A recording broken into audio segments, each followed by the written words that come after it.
Today on Sekulow, the FBI's corrupt Comey suddenly is concerned about DOJ weaponization. I wonder why. We'll talk about it today on Sekulow. Keeping you informed and engaged, now more than ever. This is Sekulow. We want to hear from you. Share and post your comments or call 1-800-684-3110. And now your host, Jordan Sekulow. Welcome to Sekulow. We are taking your phone calls at 1-800-684-3110. That's 1-800-684-3110. I want to hear this. This is a blast from the past, but I guess he's going to try to have some election interference once again. Jim Comey, the number one election interferer, I think, in the United States of America, with his FBI launching bogus campaign after bogus investigation against Donald Trump, filing documents, signing off on wiretaps of American citizens, sending in FBI agents unannounced to the White House.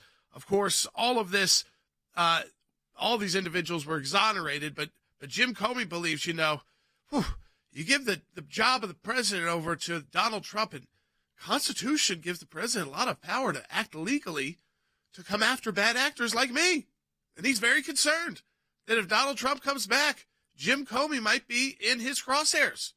But he even admits, Jim Comey, that it would be legitimate because the president would have the power under the Constitution if he felt that those kind of individuals still needed to, they had never seen justice, and that they were continuing, again, and their colleagues to meddle in U.S. elections. I want to play the sound. Can we play right away from Jim Comey? Because I think it is intense, just to really restate how he tries to scare the country away from Donald Trump with the legitimacy of the U.S. Constitution.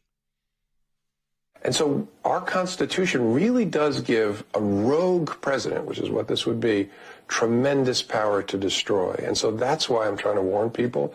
Given the way he said he intends to operate if he's reelected, this will be something we could never have imagined. Again, it seems like science fiction in a way, but it's what another 4 years of Donald Trump really promises, which is why people criticize CNN for their town hall. I want the American people to stare at the threat that we're facing and understand that they cannot take the next election off. Okay, so there you go from Jim Comey. I want to go to Andy on this right away. Andy, this idea that the Constitution gives a president the ability to go rogue, it's as if Jim Comey is doubting our founding fathers and the creation of the executive branch and the commander-in-chief position of the president.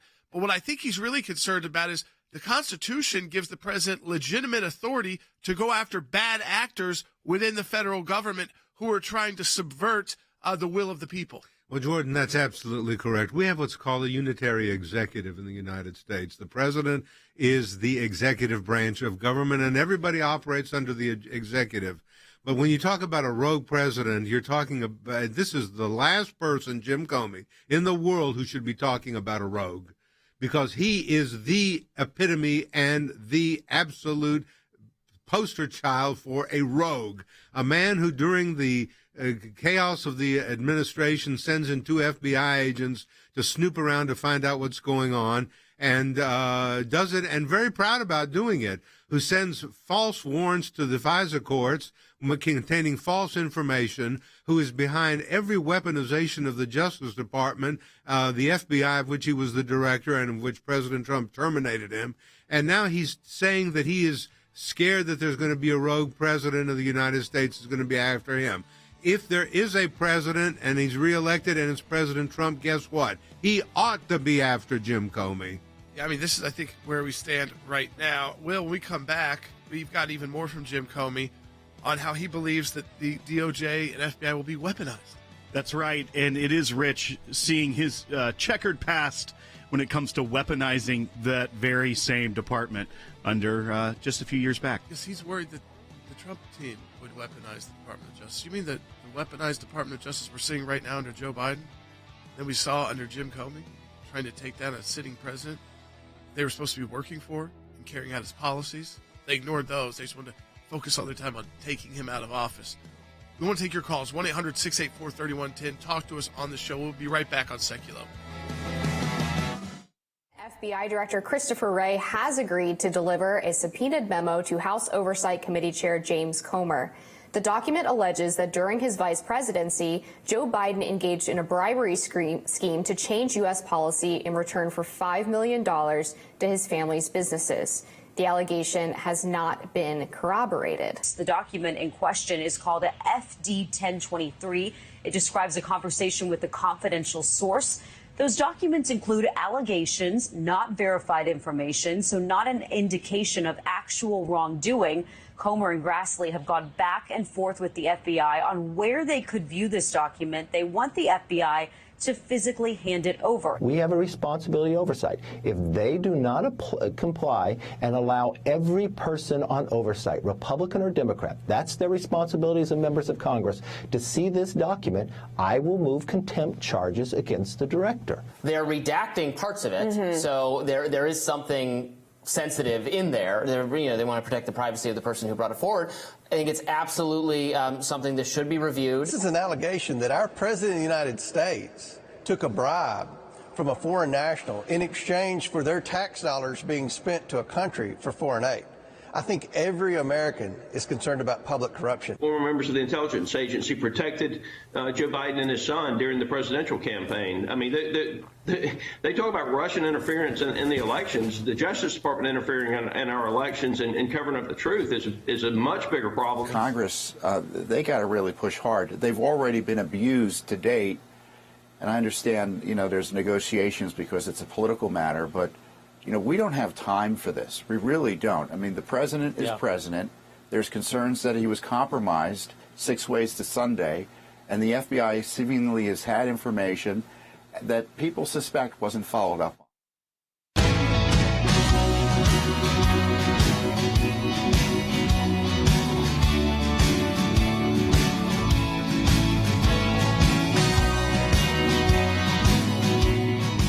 Welcome back to Sekulow. We are taking your phone calls at 1-800-684-3110. That's 1-800-684-3110. A lot going on, of course, in the world of politics. But the ugly reared head of Jim Comey has come back from the grave politically to tell you who you must vote for. And when asked even if there was anybody other than Joe Biden, anybody, this is a guy. Even Jen Psaki, who was interviewing him, and I always forget that Jen Psaki is now a nonpartisan host on a MSNBC show, I guess, that brings in Jim Comey. And listen to this one. It's just rich. The idea that I guess Jim Comey just hasn't learned what so many, both Republicans and Democrats have learned about him, is that he's a rogue actor that cannot be trusted at the FBI, and that's why he lost his job. Hillary Clinton didn't trust him. Donald Trump didn't trust him. The American people don't trust him. And he's now telling you, I love this from a former FBI director, who you must vote for.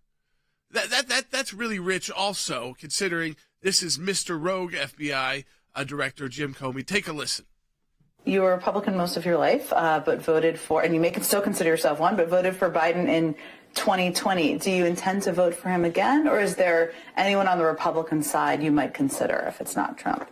It has to be Joe Biden. And I'm glad he's willing to serve. It has to be somebody committed to the rule of law, committed to the values of this country. And I'm not talking about policy. People can disagree about policy. There are things above those disagreements that all of us should think about the same way. The president must be someone who abides the law and our Constitution. And there's no one else but Joe Biden. I mean, right there, I want to go, well, the idea that there's many Republican candidates running, some of which might even like Jim Comey because they really have a hatred towards Donald Trump, and they want to be the opposite of Donald Trump.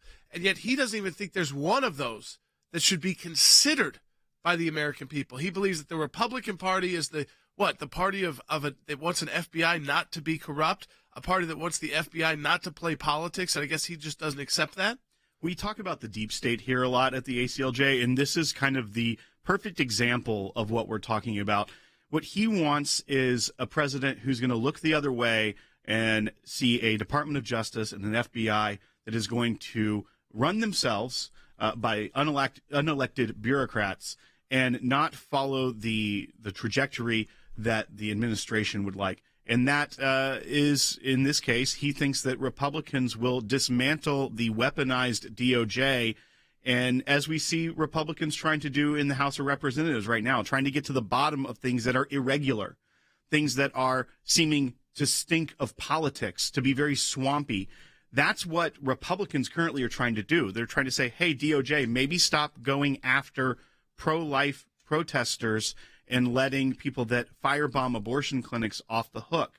How about maybe don't send letters, IRS, to a Christian group and say, you know what, your beliefs are a little too conservative because you're a Christian, so you can't get tax-exempt status. That's what we don't want. That is actually following the rule of law in our Constitution, is when the bureaucracies don't judge people based off their political beliefs. That's all that the Republicans are wanting. They're wanting free speech, freedom of religion, things that are found in our Bill of Rights. And what the FBI, DOJ, the IRS, all the alphabet soup is currently doing is not following that. They are targeting people based off their political beliefs, their faith, and the content of their thoughts. And that is very dangerous. That is a threat to the rule of law, not what Joe Biden or what Jim Comey is trying to say that Joe Biden would hold up. I mean, Andy, this is the Jim Comey who leaked documents, notes he took with the President of the United States, and leaked those documents to a law professor friend, and he said he did so intentionally to get a special counsel appointed. Then there was one appointed, dragged the country through the mud. And guess what that special counsel found? Zero, zip, nothing. That's right. I mean, we forget about that, and we don't need to forget about that. We need to think about that.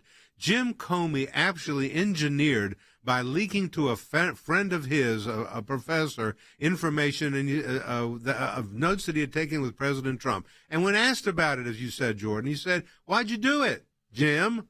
"Well, I did it because I wanted to get a special counsel appointed, and I succeeded in doing it."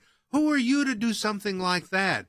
What authority do you have to leak confidential information that you gleaned from a conversation with the President of the United States to someone for a motive that you have because you want to get a special counsel? And we went through that mud of the special counsel, and nothing came up, as you say. Absolutely nothing was found out. But talk about a rogue. Here's a man, how dare he say that he had a rogue president in President Trump? What about this rogue that you've got right now who is involved in a $5 million foreign bribery scheme with his son and all these other things that are going on, who refuses to drill, who refuses to do the things with respect to Israel that need to be done through a corrupt Secretary of State Blinken? What about this person? We don't want to talk about him. No, we want to talk about Donald Trump. Why? Because he's afraid. He's scared to death that if President Trump comes in, he may look at what Comey did and then come after him. Why not? Why shouldn't he? But these are the kinds of things that I find absolutely incredible in the statements that Jim Comey is making. I really can't believe that he would have the audacity, a discredited person, discredited by the Republicans, discredited by the Democrats, discredited by Hillary Clinton, and dismissed by Donald Trump, who now comes up and says, well, if you put President Trump in office, it's an existential threat to the rule of law. No, Jim, you are. You know, at ACLJ Action, well, we've got a brand new letter writing campaign to hold the FBI accountable, and we've already had it just launched today. 4,800 letters have been written to the FBI about complying with the House Oversight Committee. I think this is important to point out. Today we know, Will, people can go take that action at acljaction.org. I really encourage you, if you got the email, to do that. If you're not on the ACLJ Action email list, if you're not a member, it costs $25 to become a member. That's annually of ACLJ Action, because it's a C4 organization.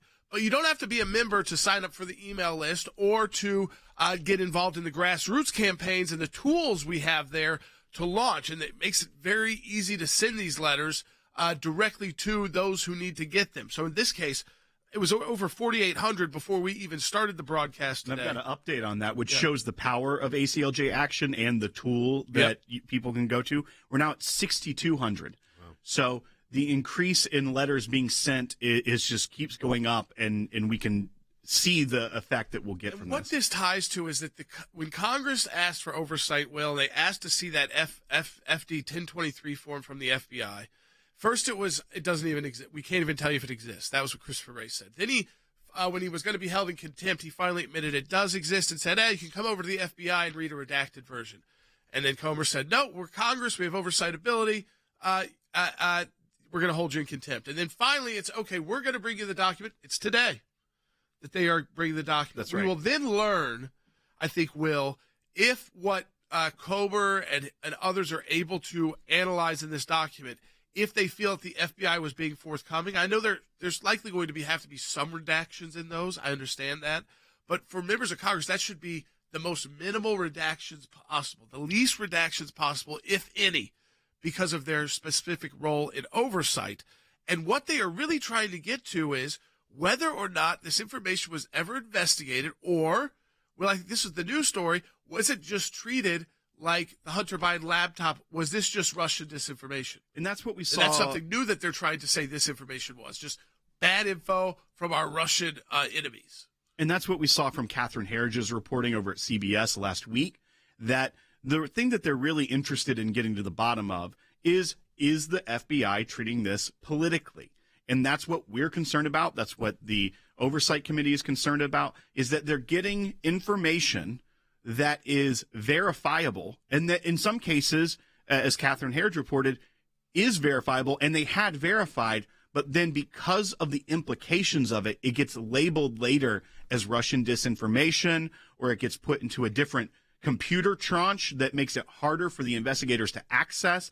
There's a lot of interesting tricks, and I think interesting is one way to put it, but it seems like tricks that the FBI is doing internally to get away from these politically charged investigations into what Hunter Biden was doing. And so the Oversight Committee and Senator Grassley as well, who's been handling some of the communications with these whistleblowers, really want to know, is the FBI doing their job? Because that's what we have oversight of. Are they doing their job?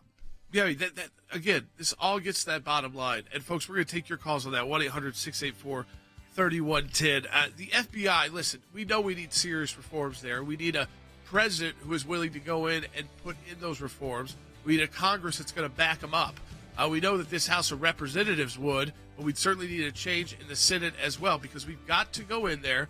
We've got to go in there and shake things up fundamentally so that, again, this is, or we get to a point where we feel like the FBI is beyond repair.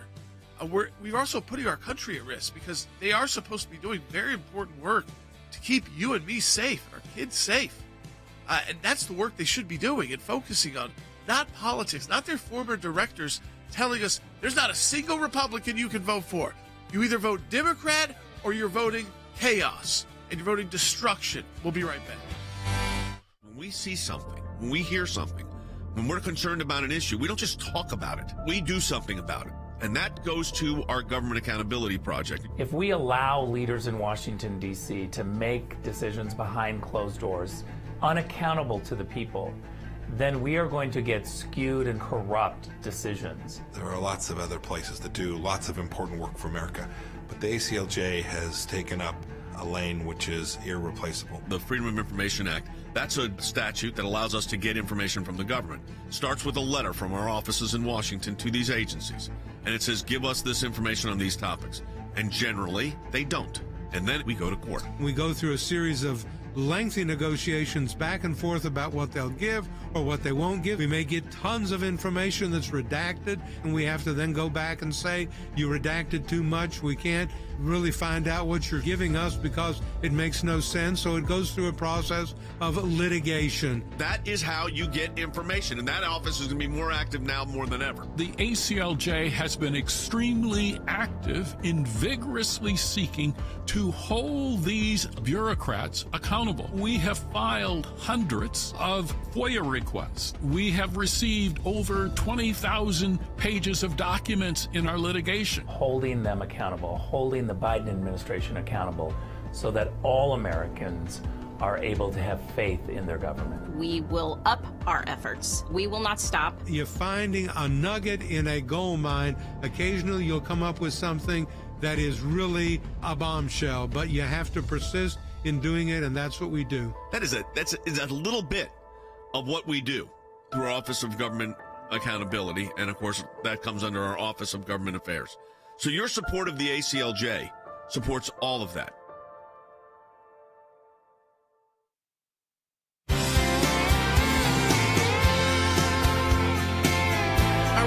Sekulow. We are taking your calls too at 1-800-684-3110. Even though you might notice Logan is out, we will do a Sekulow Brothers podcast. Some crazy news over the weekend too in Washington D.C. There's planes, there's F-16s being mobilized across the Capitol over the weekend. Unfortunately, it seems like there's been a loss of life of just something tragic happened with a private aircraft, but just some bizarre events over the weekend. We'll get to on the Sekulow Brothers podcast this week with a brother from a different mother joining us, Will Haynes. Usually who's producing all of our shows, so you hear him a lot anyways, and he's part of the shows a lot. I did want to play that. Jim Comey kept going. You know, he talks a lot. When you give Jim Comey the opportunity to talk, he doesn't talk in like sound bites. It's like he likes to give a full. He's like Jeff Daniels playing Jim Comey as Jeff Daniels. I mean, it's like it just goes on and on and on and on. He wants to be in an Aaron Sorkin show of some kind, but you know he's not, and he still thinks he's God. This guy still thinks he's at least God's gift to America. And so take a listen to this one. He gets these very simple one-sentence questions from Jen Psaki, and then he's got this whole hypothetical on how Donald Trump is going to take us down, ignore the Supreme Court. I mean, literally, the jumps he makes here are significant, but he's already come up in his mind. I mean, hey, maybe Donald Trump should listen. Maybe there's a good plan on how to go after Jim Comey because he's writing it out for us. Take a listen. You said that Trump poses a near existential threat to the rule of law. And this is something, similar language that I hear privately from national security officials, some people you and I both know, who will say this privately about what a second term could mean. But tell me a little bit about the specifics of what he could try to do. What do you mean by that? Well, think about what 4 years of a retribution presidency might look like. He could order the investigation and prosecution of individuals who he sees as enemies. I'm sure I'm on the enemies list. Because the president constitutionally does oversee the executive branch entirely, which includes the Department of Justice, prosecutors and investigators. And so he could direct that individuals be pursued. He could also direct all kinds of other conduct that people would maybe take to court to try to stop. But who enforces court orders? Mm-hmm. Mostly the United States Marshals Service, which is in part of the executive branch and reports to the president. Okay. Andy, I would just walk us through that. This is what a hypothetical this is that first of all, I think Donald Trump's if he's reelected, he's going to come into office. You know what his least problem is? Fire Jim Comey, who doesn't have any power anymore. He doesn't. You know what his big problem is? It's got war in Ukraine, issues with China, issues with our economy, inflation, trying to get America back on track, trying to piece together the Middle East that was being pieced together very well under the Trump administration. It's now unraveling. We have more on that later today. But Jim Comey wants his focus to be him, and he's written out his whole play in his head about how Donald Trump can go after him even if the Supreme Court tells him no. Yeah, he's scared to death of what Donald Trump may do to him. He doesn't care about what Donald Trump may do in favor of the United States of America as a world power. He says, well, he's going to get me. That's what y'all got to worry about. You better vote for Biden because he's going to get me. And he gives all these scenarios about how he's going to get him, how he's going to ignore the Constitution. He's going to get the Marshal Service involved. They're going to be prosecuting individuals that Trump targets. What about the other things that are being ignored? What about fuel prices? What about food prices? What about the situation in Russia and the Ukraine, as you point out, Jordan? What about the Abraham Accords that were bringing economic prosperity to the Middle East and have been abandoned? What about Arab-Israeli relations, generally speaking? What about the things that matter to individuals? Jim Comey doesn't care about any of that. He cares about himself.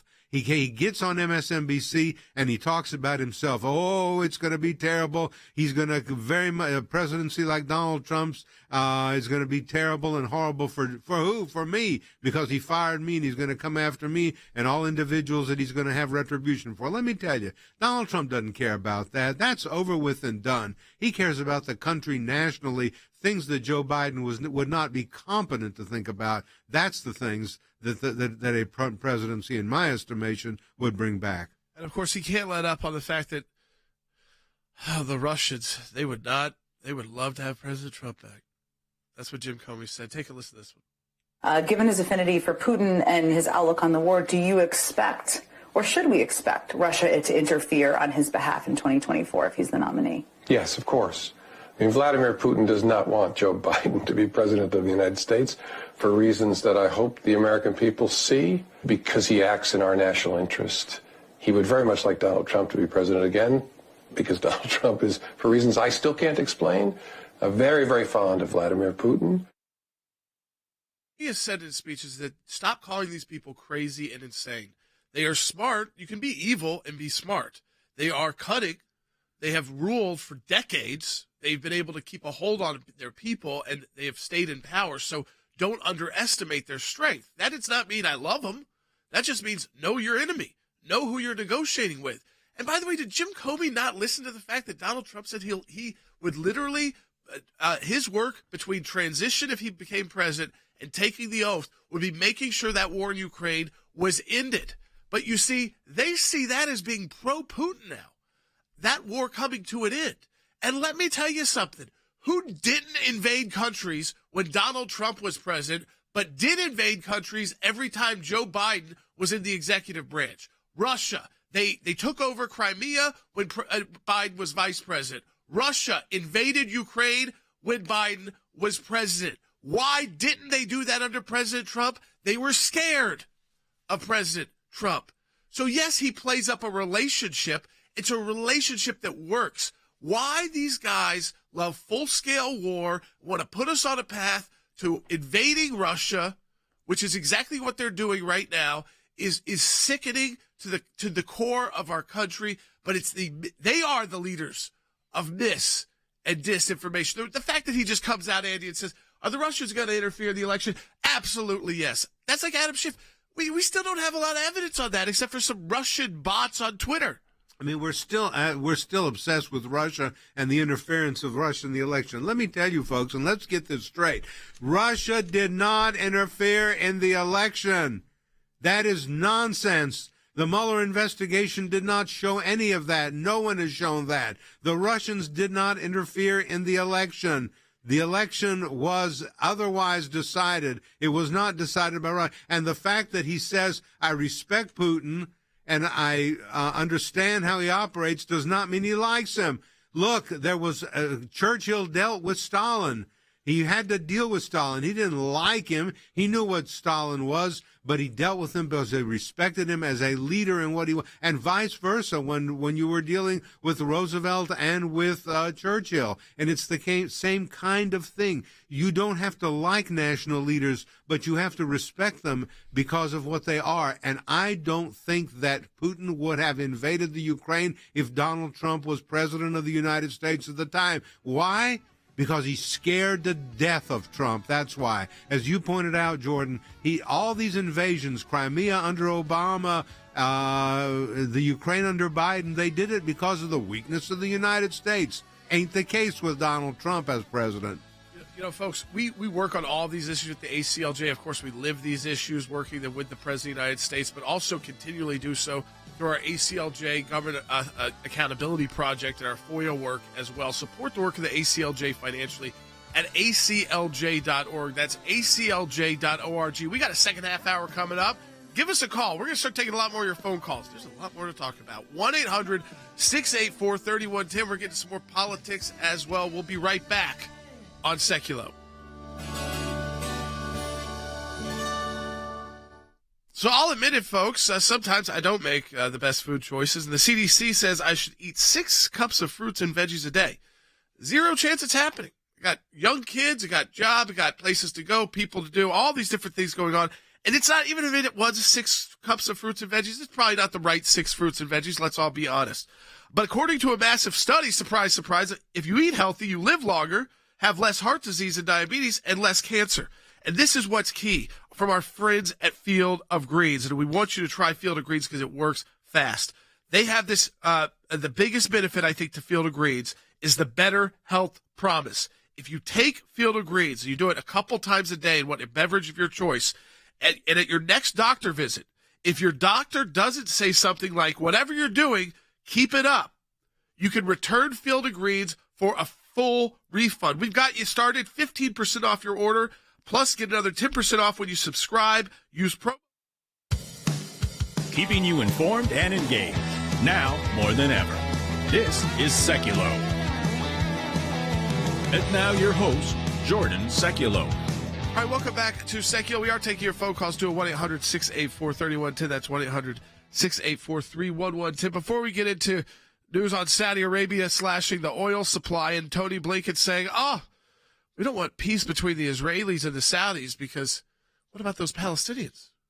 So we want to still use that as a wedge issue to keep the Jewish state of Israel at odds with the Saudis, which, by the way, have worked together undercover secretly with their security operations really for decades. So they have a long-standing relationship, just like the United States does with Saudi Arabia. But he doesn't want to see an Israel-Saudi peace deal as part of those Abraham Accords if we don't deal with the Palestinians. Why is he instructing the Saudis to have to say, you know what, if we haven't dealt with all the Palestinian issues, you can't make a deal with Israel?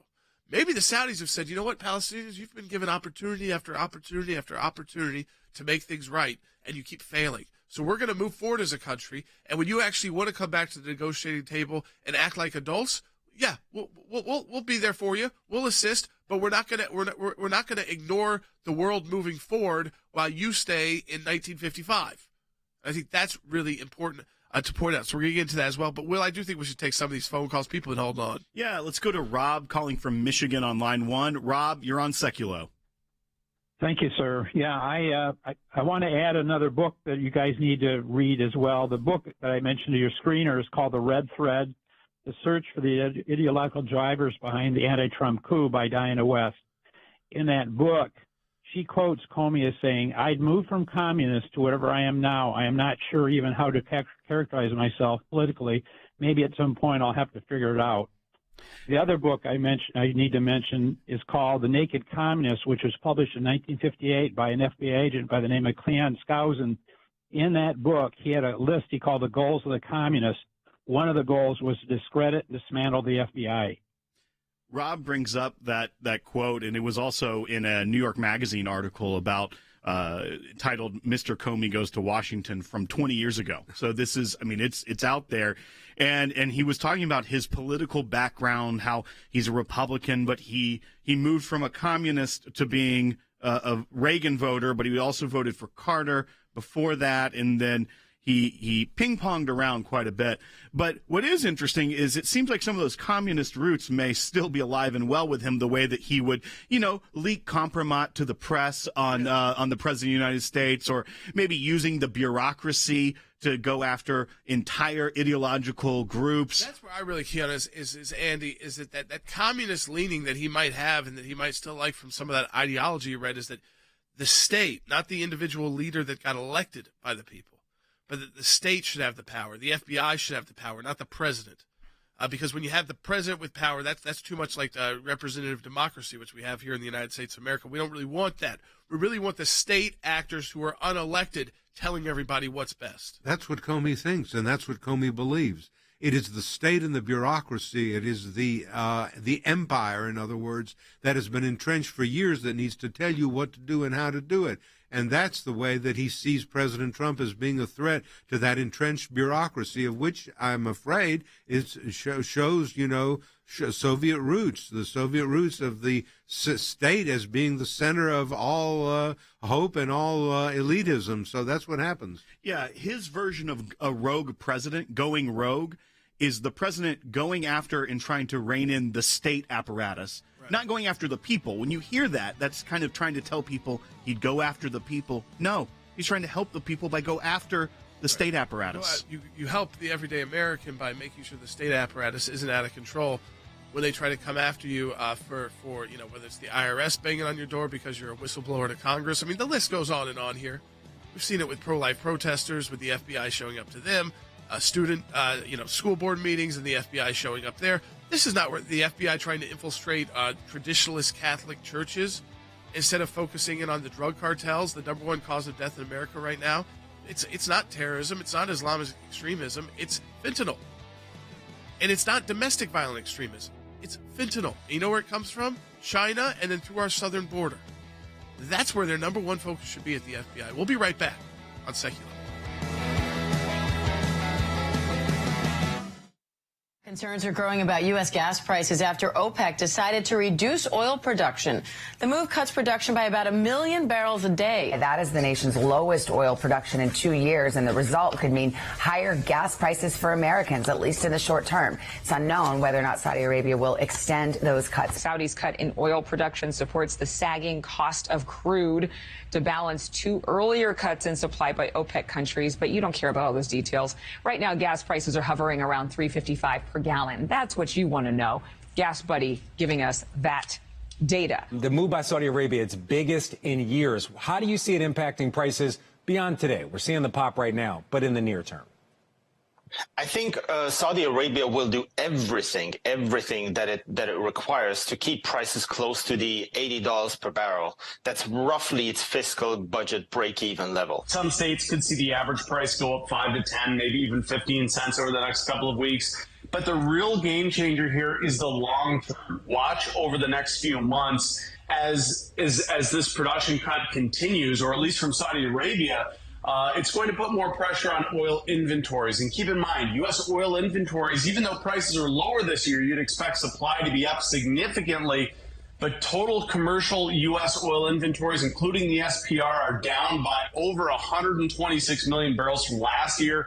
That's where this could sting. In the months ahead, this could tighten the balance of supply and demand and could drive prices up more so down the road than immediately today. I think they're thinking in the long term. They're not thinking about anything short term. They're thinking about having a stable market which has a predictable price where they can invest, and the returns that they will be seeing will be, reflecting that. And those two things go across the entire range, be it in July 2023 or December 2025, okay, or 10 years later.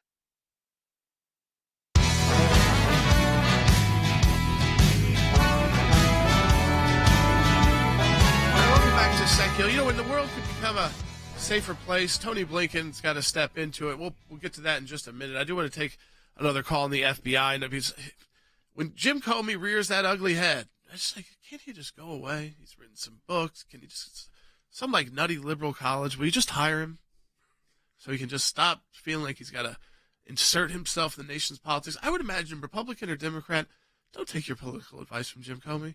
Like Democrats either. He's telling you the only option you have is Joe Biden. You got RFK Jr., too. I bet he doesn't like him, though, because he also questions, well, he certainly questions the CIA and his own family's what it may have been state-sponsored executions, as he believes. So I guess RFK Jr. would be off the list for Jim Comey because he certainly questions the FBI and the CIA and the roles they played in his uncle and even potentially his father's own murders. So I think, again, he's off the list, but he's growing in popularity. This is the guy who's like, let's stick with Joe Biden because he doesn't mess with the deep state. We protect him. You know, we identify all the bad info about him that we get in our investigations as Russian disinformation. He loves it, and he lets us do whatever we want. So if we want to go after those school board speakers and crazy Catholics, we can. And we get to ignore the crisis from fentanyl. We get to ignore actual violent crime, and we get to knock on your door if you're a congressional whistleblower or while you're testifying before Congress. So we love Joe Biden because he just lets us do what we want. That's the kind of president you want, who's not doesn't provide any check at all on the bureaucracy. Let's go back, take this call. Yeah, we're going to go to Gary from Washington State on line 2. Hey, Gary, welcome to Sekulow. Thank you for taking my call. I just want to know, I've seen this interview with Comey. When does it start? Sooner or later, they have to be investigated. This has to end. Well, I think that's the most important part. It just has to end. You know, what it will take is a president like President Trump, and it has to be in that same mold, who is going to be willing to disrupt the deep state in Washington. And some of it's not even the deep state. Some of it's just the bureaucrats and the elites in Washington. You've got to be able to go in. You need Congress to help you pass laws to make it easier to clear these members out so that every time you fire them, they can't sue you. Or every time you fire them, you end up with a special counsel. You need clear laws to say bad bureaucrats, just like bad employees at a company, can be fired, and they don't get to sue you just because they got fired for being bad at their job. And I think, Andy, that's what it takes. It's going to take a mix of a bold president. I think we have a few candidates running on the Republican side for that, that needs Congress to back them up with the laws to really be able to clear house at these executive branch agencies that have gotten out of control. Clear house is the word. I mean, and a really big house clearing. President Trump attempted to do this. This was one of the things that he wanted to do to drain the swamp. But let's say Comey and his ilk were part of an effort to discredit President Trump from the day he before he took office. Not from the day he took office, but before he took office.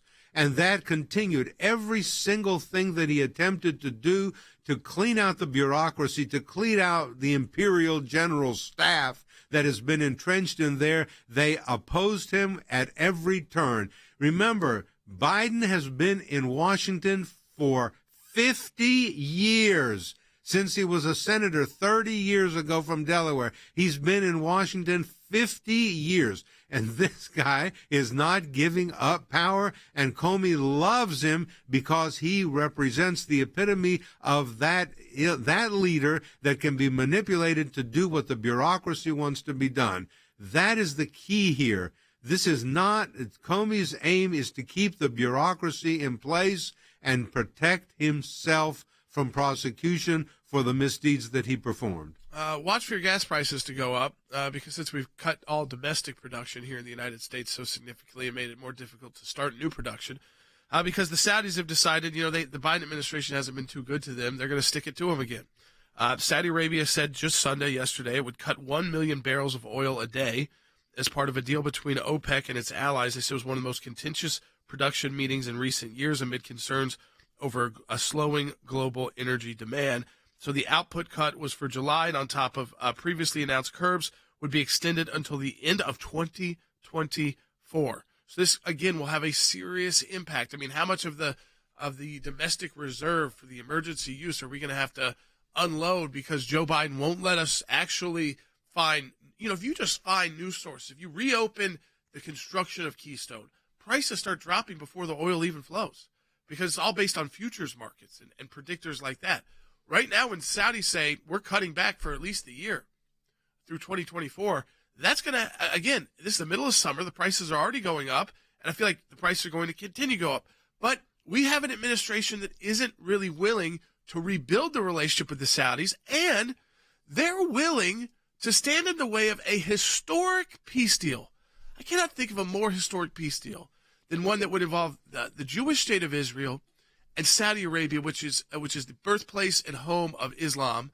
It is where Mecca, where Medina and Mecca, and of course these two countries that both oversee, and they do it together. Actually, the Dome of the Rock, and there's not often a lot of credit given to where it's actually Israel and a Saudi delegation that oversees the security of the Dome of the Rock together to make sure that Muslims are able to worship there peacefully, safely, and securely. And that always gets overlooked in their relationship. It's a much better relationship than it seems on paper, but Blinken wants to stand in the way. That's right. And I think we should play 2 bites from Secretary Blinken because he was speaking to AIPAC this morning.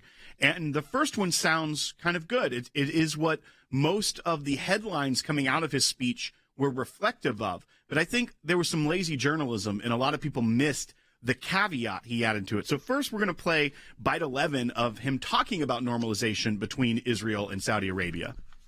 The United States has a real national security interest in promoting normalization between Israel and Saudi Arabia.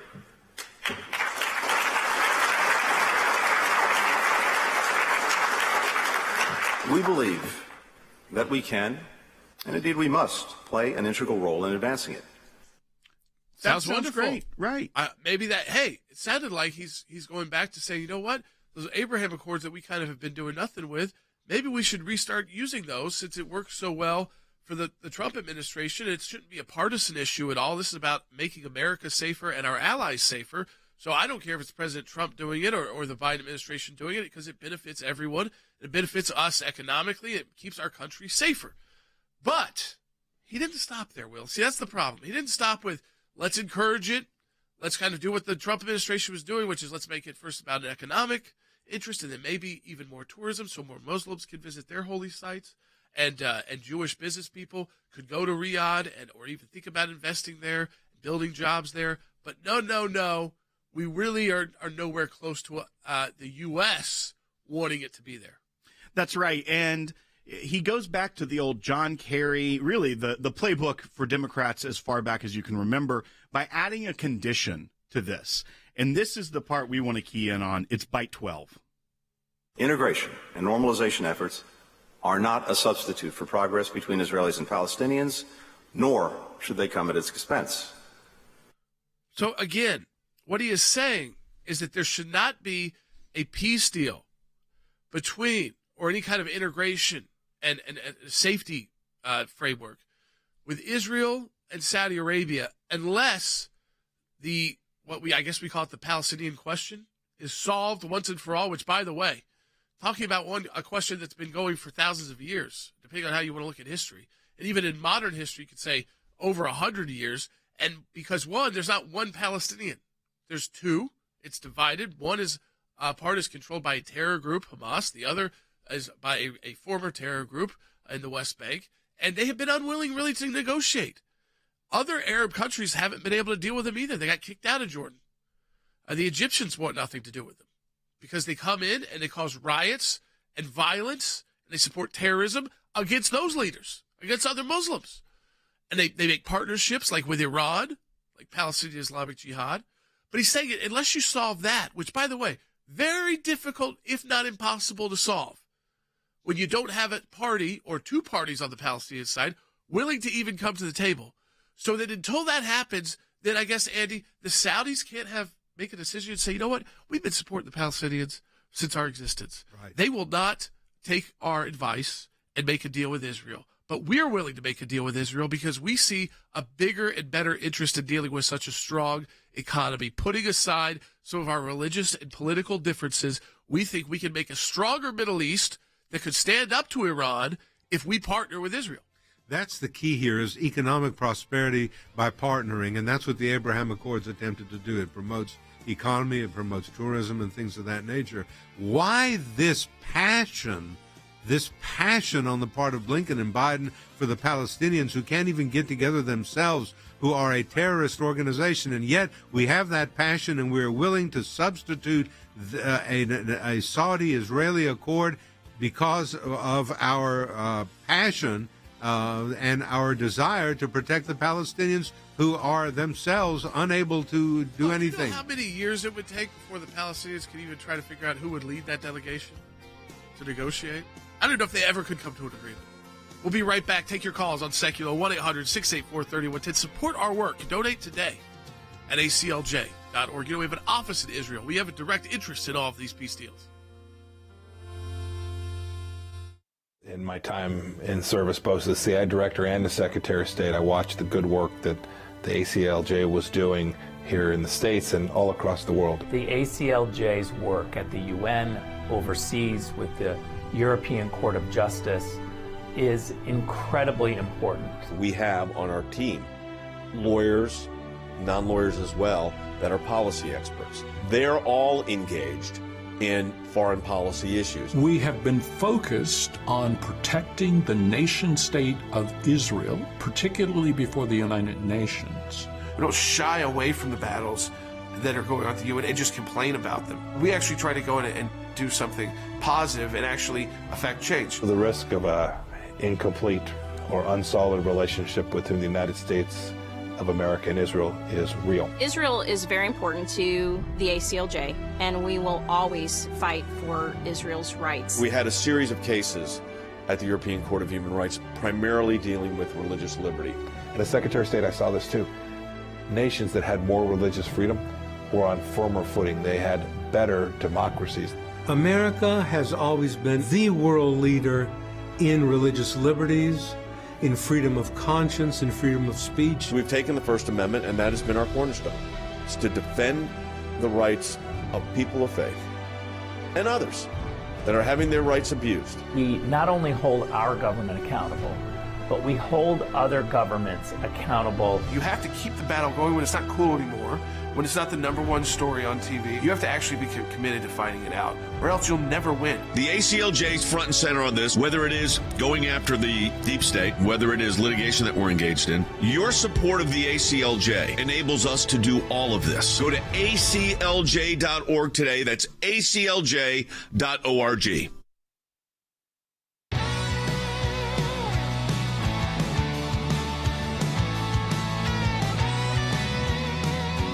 Welcome back to Sekulow. We are taking your calls to 1-800-684-3110. I want to get to a little political news in a second because the RNC has set their rules for their first debate. That was the debate in Milwaukee this August, and now it looks like I think we already have close to a dozen.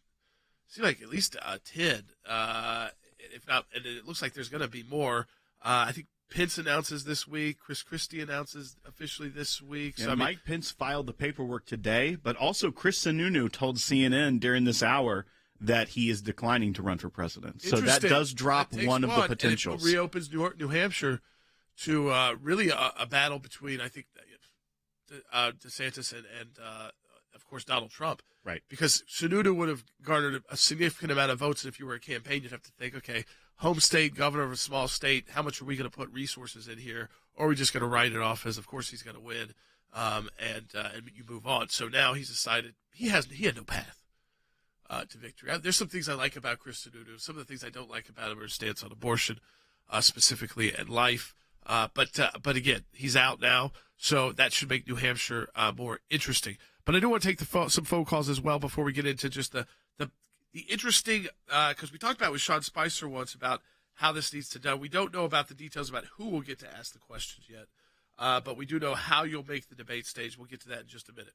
Yeah, we're going to go to Matthew calling us from Nevada on line 1. Matthew, welcome to Sekulow. Hi. Yes, I have to disagree with you about what you said about the Saudis being at odds with the Biden administration. Because without the Biden administration, there would be no war in Ukraine because Biden cut off the oil production, which increased the price of oil, which funds the war in Ukraine. And so with the Saudis cutting oil production, it's keeping the prices of oil up so that the war can continue. So they're working in hand. Biden and the Saudis, and this makes Biden look better too because it increases his appeal in the United States because it's not just him causing these oil prices to go up.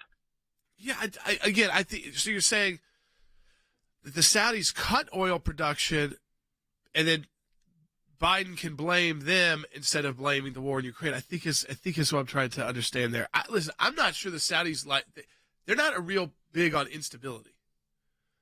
Because their markets, their financial, they're such a financially invested country with their investment funds and the Saudi National Fund and the oil, of course. I'm not sure that they love unpredictable warfare that has no necessary end in sight. I do think, well, of course, they're going to capitalize.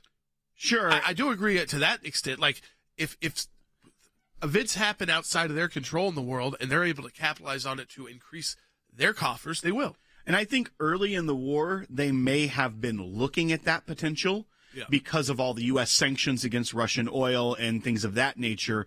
But this was reported just 4 days ago on June 1st that the Russian crude oil imports by China and India in May of this year hit an all-time high. That's not helping Saudis. No, it says it reduced the demand for oil from the Middle East and Africa, which I think led to this new OPEC move, where they're like, listen, we're going to cut production because the Russians are still able to sell their oil to China and India. The Chinese and the Indian government are getting it at discounted rates from Russia as they're trying to offload to them, which is driving down the demand for the Saudi oil. So Saudi Arabia is saying, hey, we're cutting back on production. That'll raise the prices. They're going to try to offset some of their losses they're seeing in the other parts of the world. You know what I think we're going to do, too, with the debate? We've got a Sekulow Brothers podcast this afternoon. I'd rather spend more than just a few minutes. It's all we've got left on the broadcast day. Because I think it's very important how this first Republican presidential debate is going to lay out, like who is going to come, who might not come, and why. And we've got all the rules now in place about how you can qualify for the debate stage. There's multiple ways to do it. I'm going to save it for the Sekulow Brothers podcast. So we put that up. It goes up about 4 p.m. Eastern time today on wherever you listen to podcasts or you can watch it. It's just like this show, but a lot more casual at places like Rumble, Facebook, and YouTube as well. So check that out today. We'll lead off with the Republican debate and kind of, again, because whatever Republican candidate you're interested in, you'll want to hear this to know what they've got to do to qualify. And we've also heard from some candidates who said, I don't care what you have to do to qualify. I'm leading so far ahead. Why would I get up there with 14 of these people to take shots at me? So could there be a side debate negotiated? I won't even deeply get into that right now, but I do think it's possible at least one candidate would really want that. And it's not Donald Trump. That's what I'll tell you right now. It's not Donald Trump necessarily who would really want that, but another candidate. So we will, again, we'll get into that in the Sekulow Brothers podcast. Let's keep taking the calls that have come in throughout all the topics we've discussed so far on the show today. Right. Let's go to Georgianne calling from Virginia on line 2. Georgianne, welcome to Sekulow. Thank you for taking my call.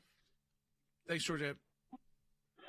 Okay, I have a question regarding the Durham Report and anything pertaining to the 2016 election. There are attorneys that are on news media that are saying that the statute of limitations has run out. Nothing can be done. But what about the date of discovery that the representatives, Comer and the other representatives, received this report?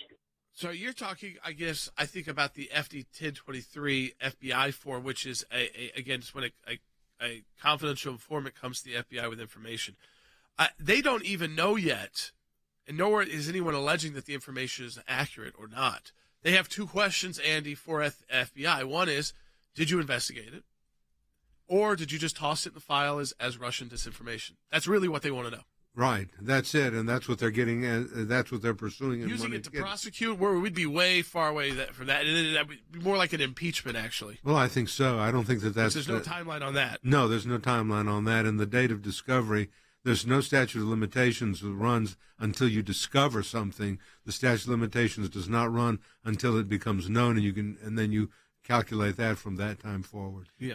Well, and to clarify for listeners as well, what Georgianne was asking, the FBI is the one who had this in their possession. Right. The Oversight Committee isn't law enforcement. No. What their job here is to look at the oversight of the FBI to make sure the FBI is conducting law enforcement.